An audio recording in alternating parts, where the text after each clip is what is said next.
Então, isso é um questionamento muito interessante, né? A gente está falando assim, tem muito foco no Zabbix 6.0, né? Então, assim, é a versão que está aqui já em produção. Nós estamos com a 6.2 já ali, batendo na porta, perto de Release Candidate. E eu quero tocar no assunto que é muito importante. Mas, antes disso, eu preciso me apresentar. Eu sou Patrícia Ladislau Silva. Deixa eu só ver aqui. Eu sou Zabbix Certified Expert e também sou analista da Unirede, né, que é a parceira mais antiga, a primeira parceira na América Latina de Zabbix, né, com a Zabbix. E eu estou atuando aí já tem quase 10 anos na área de TI. Nesses 10 anos, eu trabalhei muito com infraestrutura, então eu passei um bom tempo como sysadmin e mais da metade desse tempo focada em monitoramento. Tá? E pronto, 95% desse tempo eu passei trabalhando com Zabbix. Então, eu comecei bem de baixo e fui evoluindo, e fui explorando e fui me tornando uma profissional certificada. E eu sou líder de uma iniciativa que que reforça a presença feminina na área de monitoramento. Então, assim, é um incentivo para que as meninas participem das discussões técnicas e estejam presentes aqui. E uma das coisas que eu achei muito interessante é que, nessa edição da Zabbix Conference, nós temos 4 meninas, incluindo eu, se apresentando. Então, tem eu, tem a Amanda Sualdini, tem a Nívia e tem também a Mariana Portela do Globo. Tá? Então, pronto, eu estou muito contente e é uma honra estar aqui. Agora é o seguinte, eu preciso falar para vocês que é interessante e muito importante falar sobre segurança na infraestrutura Zabbix. A gente discute muita performance, a gente discute muito escalabilidade, saber se ele vai atender a minha demanda, a gente discute muito, como é que eu posso dizer, garantia de que meus dados estão sendo monitorados do jeito certo e armazenados do jeito certo, mas a gente também tem que focar na segurança. E se tem uma coisa que a Zabbix tem trabalhado muito e fortemente a cada nova versão, é para trazer melhorias de segurança, entende, sabe?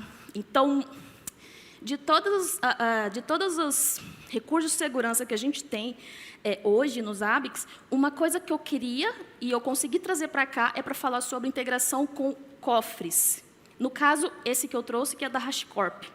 A gente bem sabe que o Release Candidate que vai sair, já vai sair para a gente experimentar o CyberArk integrado ao Zabbix, que é outro tipo de cofre, né, de senhas e segredos, informação sensível, mas eu trouxe o HashiCorp Vault por um motivo muito específico, que eu vou explicar já já.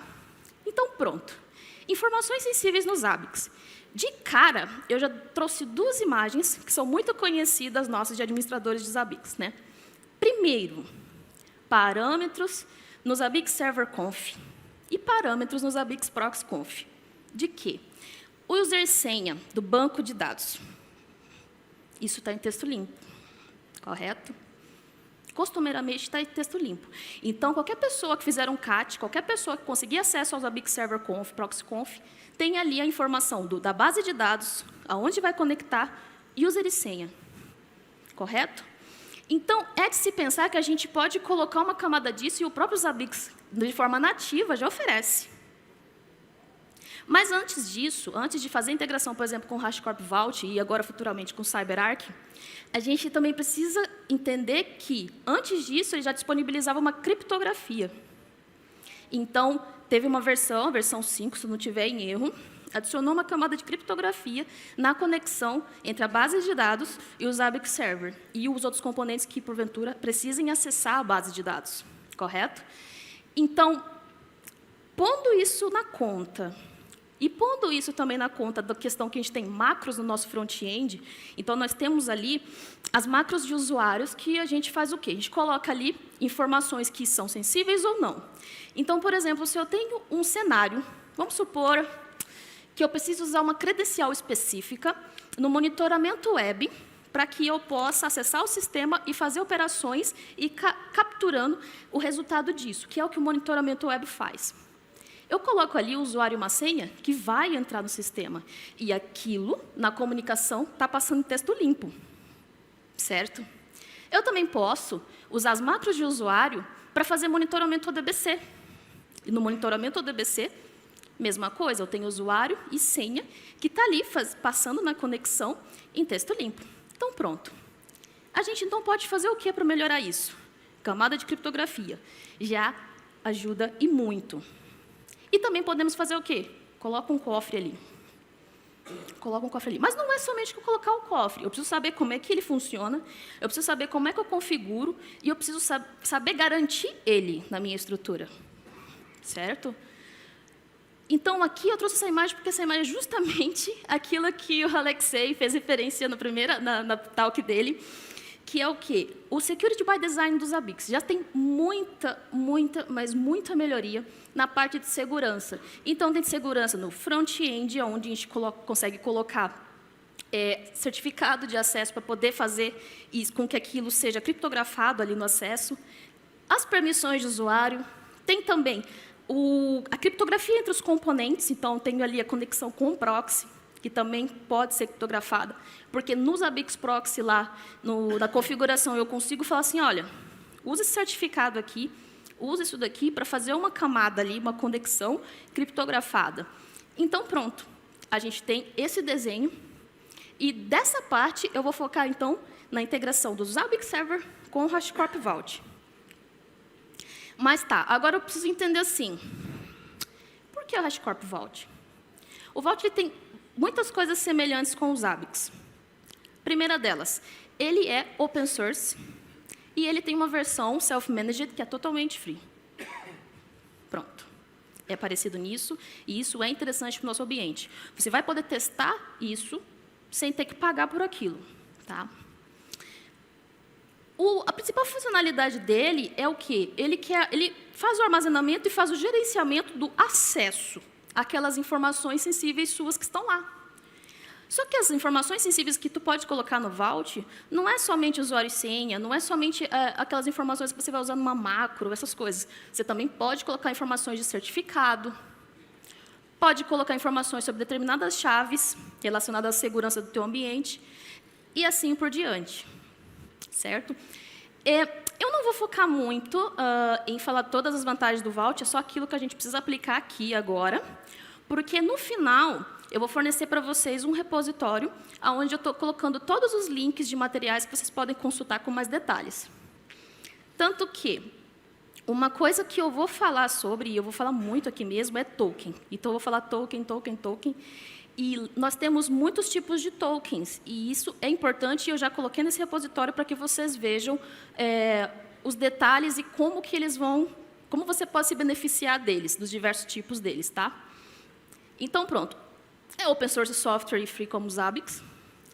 Você vai conseguir ter o gerenciamento e a proteção das suas informações sensíveis de uma forma centralizada. Você vai controlar quem ou o que acessa e como acessa. E pronto, você também tem auditoria daquilo.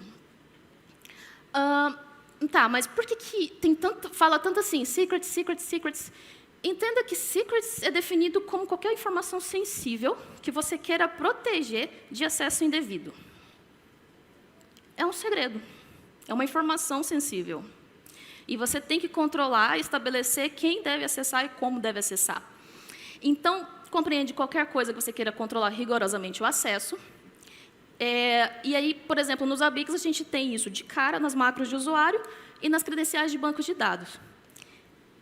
Um ponto importante, quando você está fazendo os testes com os Zabbix, você consegue ter sucesso se fizer a conexão com o endpoint, que eu já vou explicar, pelo HTTP, sem segurança, sem certificado ali. Mas, se você for colocar isso em produção, se for querer testar isso a sério, você precisa fazer toda uma preparação do Vault em termos de instalação de certificado e configuração de segurança para você levantar esse Vault do jeito certo para poder integrar com os Zabbix. Então, uma camada de segurança com TLS deve ser adicionada. É uma recomendação da própria Zabbix para essa integração. E a questão do armazenamento é algo que o Alexei também comentou, que é o quê? As informações, então, de acesso que você está utilizando como macro já não estão mais na sua base de dados dos Zabbix. Estão na base de dados do Vault, do cofre que você está utilizando. E o que você faz ali é uma chamada. Então, por exemplo, usuário e senha. né? Você já falou assim, olha, essa informação eu preciso capturar aqui. Quem vai gerenciar isso tudo, vocês vão ver que vai ser permissionamentos que você vai fazer do lado do HashiCorp Vault. Tá? Então, pré-requisito para você entender aqui, o que eu vou passando em telas, eu não trouxe em forma de aqui no computador, porque corre o risco muito de passar do tempo e não é minha intenção. Então, basicamente, pré-requisito para você começar um laboratório de integração é ter o HashiCorp Vault instalado. Ele é muito tranquilo, porque quando você vai na página de download dele, você tem todas as plataformas disponíveis para fazer download, para fazer RPM, até para compilar, caso o teu sistema não esteja ali, pré-compilado. E também você precisa configurar ele. Ele tem uma estrutura específica que se chama .hcl, que é tipo o conf das Zabbix, só que ele estrutura com a própria linguagem. É muito similar a um... Não é nem a um JSON, a um YAML, aquela extensão YAML. Então, você estrutura toda a sua configuração num arquivo muito simples e você diz para onde aponta cada coisa. E a tua interface web, onde você define o seu endpoint, também está nesse arquivo de configuração. Eu coloquei aqui uma dica. Esse material vai lá para o repositório, que é o autocomplete, porque o HashiCorp Vault, quando você inicia ele, você tem uma série de opções que você pode fazer. Então, você tem o Operator Init, vai ter o login, vai ter o Vault, uma série de comandos que você precisa fazer o autocomplete, muitas vezes, para agilizar o processo. Então, uma dica, na hora que for fazer o laboratório, por exemplo, use o autocomplete. E pronto. O Vault, toda vez que você sobe o Vault, ele já inicia selado. Você precisa fazer uma série de processos para que você faça o login, para que você obtenha o token, é isso que a gente vai ver agora. Então, pronto. Eu instalei o Vault, ele está lá instaladinho, mas eu preciso fazer o que agora? Eu preciso inicializar ele. Por quê? É depois que eu inicializo ele, que ele me cede 5 chaves, mais um token, que é o token de root.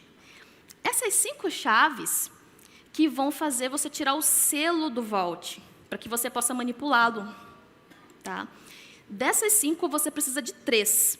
Então, quando ele inicia, quando você dá o Vault Status sem ter feito o Operator Init, você tem ele inicializado como false, então ele está ali, ó, parado, e, para além disso, ele está selado. A parte de baixo não vai importar agora, porque eu vou falar para vocês já já. Então, a partir do momento que eu detecto que ele não está inicializado, eu uso o Vault Operator Init, e aí eu tenho as chaves de tirar o selo, ele vai te fornecer isso por padrão, e o token de root. Então, o que acontece? Depois disso, eu tenho informação suficiente para começar o próximo passo, que é tirar o selo. Então, é o Vault Operator Unseal. E aí, a partir daqui, que eu vou fazer o quê? Eu vou chamando o comando Vault Operator Unseal e vou inserindo aleatoriamente, não precisa ser na sequência, daquelas 5 chaves que ele me deu ali no Operator Init. Então, eu coloco a primeira, pode ver que nesse quadro tem 1 de 3, e ele ainda permanece como selado, como trancado. Você vai fornecer isso mais uma vez, e na última vez, o status dele vai mudar para aquele. Ele vai estar como inicializado, está no ar, está ali aguardando para você colocar informação, manipular a informação, configurar ele, e depois ele vai tirar o selo. Então, ele já não está mais selado, ele está como false ali. E pronto. O threshold dele definido é 3, então isso significa que eu só precisei de 3 chaves daquelas compartilhadas para poder desbloquear ele. E depois disso, ele traz algumas informações que aqui sim eu vou falar um ponto muito crítico. Na parte de baixo tem ali Storage Type. Então, ele está armazenando num arquivo.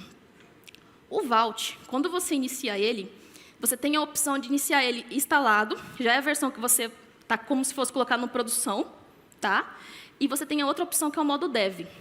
Quando você faz a instalação do Vault no modo Dev, isso tem lá no manual, ele vai ficar com esses dados todos dentro do cofre em memória. Desligou aquilo, acabou. Tu perdeu o dado. Agora, se tu tem uma informação como file, então ele está escrito em algum lugar e ele acessa aquilo. Então, a minha dica para vocês, na hora que forem testar, se vocês forem pensar em usar um back-end específico, um banco de dados, um MySQL, alguma coisa do tipo, para armazenar informação, é melhor.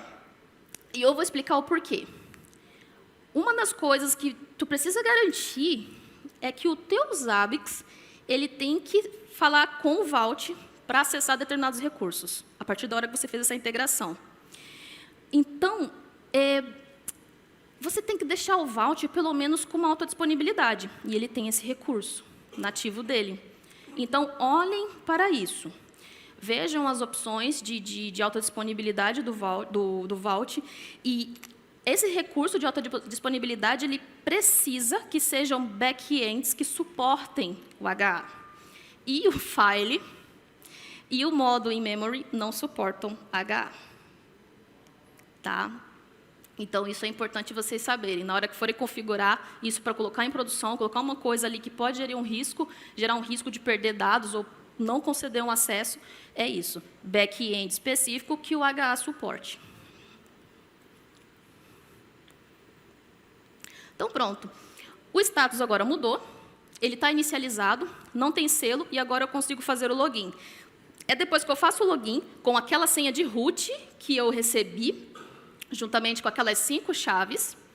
Depois que eu faço esse login, aí eu consigo entrar realmente no Vault e consigo manipular as informações. Então, pronto. Agora, a gente está partindo ali para o lado dos Zabbix. Vamos fazer o seguinte, vamos criar um path, porque o Vault funciona com caminhos. Então, eu tenho um ponto de montagem, por exemplo, secrets /, e eu vou tratar de indicar onde estão os nossos segredos para depois disso. Então, /Zabbix / credenciais de banco de dados. Zabbix / macros e por aí por diante. Então, eu coloco aqui que eu estou ativando um path para isso e eu estou falando assim para ele, olha, o meu engine de armazenar é o KV2. Por quê? Você tem o KV1 e tem o KV2, e o KV2 ele permite o versionamento das suas secrets. Então, você tem histórico se aquilo mudou, se aquilo foi modificado e outros detalhes que são metadados, né, da chave valor que você está ali manipulando. E aí, depois que eu dou aquele comando lá de cima, que ele dá sucesso, ele traz para mim, se eu der um KV-list, que eu estou listando ali, e estou listando o ponto de montagem Zabbix do caminho, ele mostra para mim, por exemplo, que o database e o macros foi criado. As chaves estão ali. Falta o quê? Os valores. Eu só pedi para listar as chaves aqui. Então, agora, o que eu estou fazendo? Agora é a manipulação do dado em si. Inicializei o Vault, criei a estrutura, e agora eu consigo alimentar com os dados que eu quero. Então, aqui um exemplo muito simples, só para vocês verem assim mesmo de primeira, é que eu estou inserindo dados ali nos Zabbix / macros, um username e um password. Só tenham cuidado que database tem uma nota de rodapé em vermelho, assim, praticamente, na documentação dos Zabbix, que é o quê? Quando vocês forem criar e apontar o usuário e senha para puxar de dentro do Vault, criem exatamente com o valor dentro dessa chave, username e password, porque o Zabbix foi feito para entender dessa forma. Não criem usuário e senha e depois tentem referenciar, porque pode ser que dê erro. Então, isso é uma nota de rodapé e é bom vocês saberem isso. Então, pronto, coloquei aqui informações no /macros, coloquei as informações no database e percebam que você tem a versão 1 ali. Se eu fizer um Vault KVPut de novo, vai para a versão 2 e assim por diante, porque está atualizando e os metadados estão mostrando que teve mudança naquela informação. Então, pronto, está ali. Tem o KVGet. O KVGet ele vai mostrar para mim justamente os metadados e vai referenciar as chaves com os valores. Tá? Tem ali do macros e o do database. E agora eu preciso criar regras de quem e o que acessa isso. E no caso aqui, eu crio as policies. Então, tem o Vault Policies que vai fazer o seguinte, olha, no caso, o Zabbix Database ali, a política que for invocar isso, ele tem essa estrutura só para ler e listar. Pronto. Ele não pode fazer write, ele não pode fazer delete, ele não pode fazer nada. Ele só vai listar, ele vai exibir, ler. Pronto. É isso que ele vai fazer. Tá? Então, ali, a gente está criando ali é uma estrutura de um HCL. Tá? Ele está fornecendo o controle de acesso e ele, por padrão, se você não fizer nada especificando que ele pode ter pelo menos uma operação, como listar e ler, ele já nega. Então, você não vai ter acesso àquilo. Você tem que declarar isso nas políticas. Depois que você declara essas políticas, você precisa aplicá-las. Então, aqui no caso, a gente tem uma política dessas para o server e para o front-end, onde, para o front-end, a gente coloca ali o list e o read ali, para o database, e para o server, ele vai ter aquela estrutura um pouco maior, apontando, no caso, para os dois paths, que ele vai usar os macros também. E aí, a gente faz a aplicação disso. Então, a gente fala o quê? Olha, Vault, na política X, escreve para mim isso daqui, aplica essa mudança para políticas chamadas Zabbix Front-End e Zabbix Server, e ele está apontando qual que é a policy que tem aquela estrutura com a intenção de política, regras ali, controle de acesso que eu quero fazer. Então, pronto, eu dou um write no front-end, dou um write no server, pronto, ok. Agora eu já sei, quando eu invocar essas policies, o que eu posso fazer com isso. E as policies, elas servem também para regrar, e eu também preciso invocar elas para criar o token de acesso. Agora é o seguinte, o token de acesso eu vou fornecer nos AbixConf, tá? Então, é isso. Essa é a estrutura, e aí eu tenho ali o token duration, aquela duração você pode fazer, renovar e tudo, mas você precisa saber que tem um default, que é 768 horas, e você tem algumas dicas aqui. Você pode fazer refresh pelo secrets reload, então você tem a opção igual nos Zabbix config cache reload, que faz o reload do cache de configuração. Você pode fazer com as secrets também. Então, fiz alterações de informações sensíveis, pronto. Secrets reload, porque eu preciso disso para ontem. Então, você aplica aquilo. Tá? E pronto, depois você tem o data cache, que você define, né, o tempo de atualização, a frequência de atualização daquilo. As secrets ficam no configuration cache, você faz o reload, você pode atualizar isso. E você também tem a questão que está fora do seu banco, né? Então, isso é importante atentar. Então, no Zabbix Server Conf, preciso jogar isso para lá para dentro. Falo, ó, eu aponto o banco e aponto o server, mas o usuário e a senha, eu comento. Eu não preciso apontar aqui. Por quê? Dentro do ZabbixConf tem os lugares específicos para fazer isso. Então, vai ser dentro dos links relacionados ao Vault, onde você vai dizer o token, onde você vai dizer qual que é o endpoint. Então, vai ser algo como, por exemplo, https / o endereço do seu Vault e os 2.8200 por default. Você pode mudar isso, com certeza. E também os caminhos. Então, ali embaixo está escrito assim, Vault dbpath. E aí você diz qual ponto de montagem do Vault você fez essa configuração. Quanto a configurar o front-end, tem essa opção também. Então, se você está fazendo uma instalação limpa, você pode fazer o apontamento ali, mesmo processo, só que fora do arquivo conf, manipulando ali direto, colocando o token, o caminho, e negando ali que você não vai usar o Database Encrypt, porque ele não permite, ele tem ali um não, uma negativa ali, porque você previamente já preparou aquilo. E pronto, coloca o segredo no front-end, ele deixa de aparecer como texto limpo e também como texto secreto e passa a ser um Vault Secret, e você faz a referência só ao path. Você já não tem mais informação sensível aparecendo ali, porque isso vai vir da comunicação direto com o cofre. E pronto. Depois disso, o resultado que você tem é, conforme você for alimentando lá os caminhos, o seu Vault, você vai atualizando ali no front-end e os segredos vão sendo acessados, então, a partir dessa conexão, dessa integração. E ponto. Parou ali. Próximos passos. Tem o CyberArk, que é um outro tipo de cofre. Eu não sei se eu vou abordar ele, porque ele é um pouco mais fechado do que o Vault, mas é interessante a gente começar a olhar o quanto a Zabbix está trabalhando para ter integração com esses produtos diferentes, com esses softwares diferentes, tá? E eu sei que tem muita empresa que tem o CyberArk na sua infraestrutura. Então, pronto. E, por último, eu tenho esse material. Quem quiser escanear, vai mandar para o repositório do GitHub, onde eu vou alimentar ali. E a minha intenção é que, até esse final de semana, eu consiga fornecer para vocês máquinas, para quem quiser testar a integração e customizar, ter isso disponível. Para isso, eu vou deixar um roteiro para que vocês possam fazer esses laboratórios com um passo a passo muito detalhado. E qualquer coisa que vocês precisarem tirar dúvida, eu estou aberta. E vou deixar meus contatos lá. Tá bom? Eu espero ter acendido uma luzinha a respeito desse assunto. Eu sei que foi muito rápido, tive que falar super rápido, meu tempo esgotou, mas é isso. Obrigada.